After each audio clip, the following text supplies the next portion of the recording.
Eksklüziv olaraq Tahir Production təqdim edir. Çox gözəl bir qız yaşayırdı. Qız o qədər gözəl idi ki, bütün kənd o qızın gözəlliyinə heyran idi. Şəhərin hər bir yerindən qıza çoxlu elçilər gəlirdi. Atası qızın çox gözəl olduğuna, onu yoldan keçən hər kəsə verməmək niyyətində idi. Ona layiq olan birini seçmək istəyirdi. Özü də ki, atası sayılıb seçilən zəngin ailələrdən idi. Günlərin birində kənddə yaşayan gözəl, sakit, mübarək bir insan qızı görür və çox bəyənir. Qızın nəinki xarici görünüşünü, həm də daxili görünüşünün çox gözəl olduğunu bilib qıza vurulur. Ürəyi təmiz, saf bir qız olur. Oğlan isə bunu hiss edir və qıza yavaşca öz hisslərini bildirməyə başlayır. Ona məktublar yazır. Qızın da əslində oğlandan xoşu gəlir, amma bu aralarda başqa bir qəşəng, ağıllı və olduqca imkanlı bir oğlan qızı bəyənir və elçi gəlir. Qızın atası oğlanın həm imkanlı, həm də yaraşıqlı olduğunu görüb qızını ona vermək istəyir. Deyir ki, elə bizə baba ailədilər.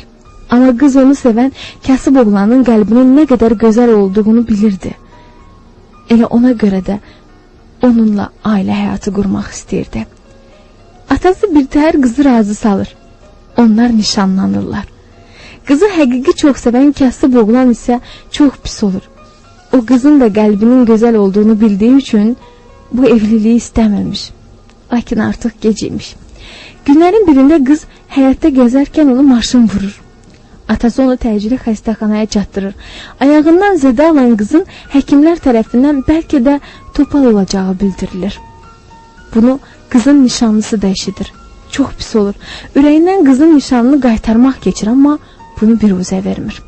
Qızın xəstəxanada olduğunu bilən və qızı çox sevən kasıb oğlan bu xəbəri eşidən kimi təcili xəstəxanaya qıza dəyməyə gəlir.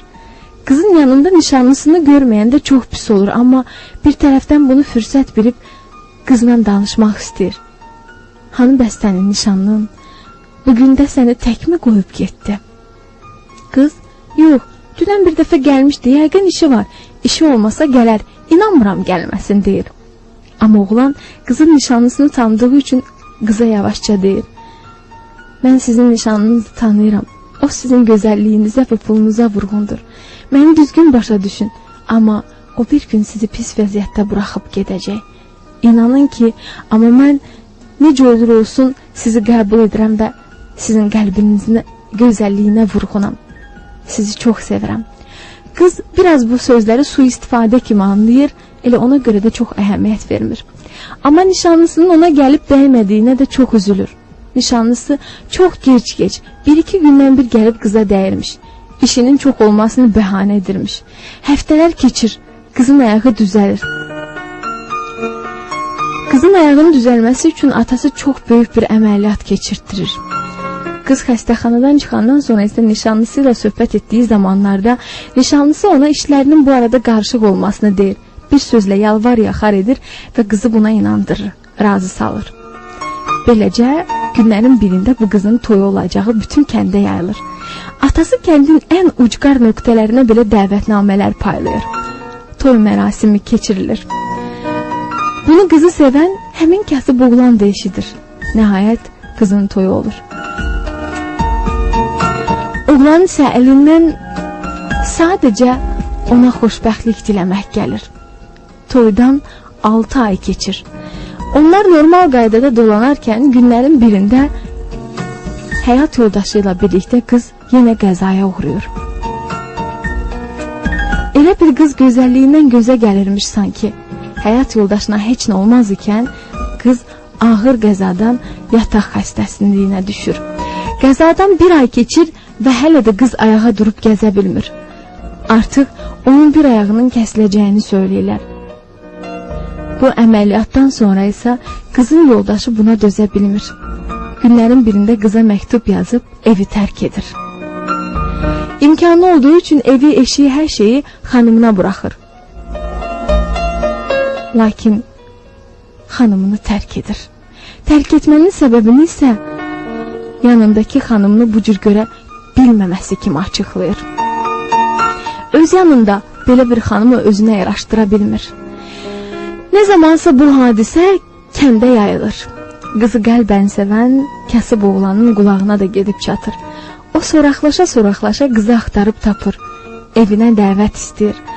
Oğlan qızın evinə öz anası ilə gedib qızla görüşüb danışır. Onu bu formada, hətta boşanmış şəkildə belə qəbul edəcəyinə hazır olduğunu deyir. Bu zaman qızın atası nə qədər pərt olsa da artıq heç bir şeyin faydası yox idi.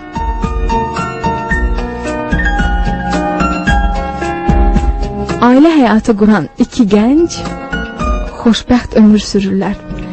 Atasının imkanı sayəsində qız çox bahalı bir protezlə ayaq vasitəsilə gəzməyə başlayır.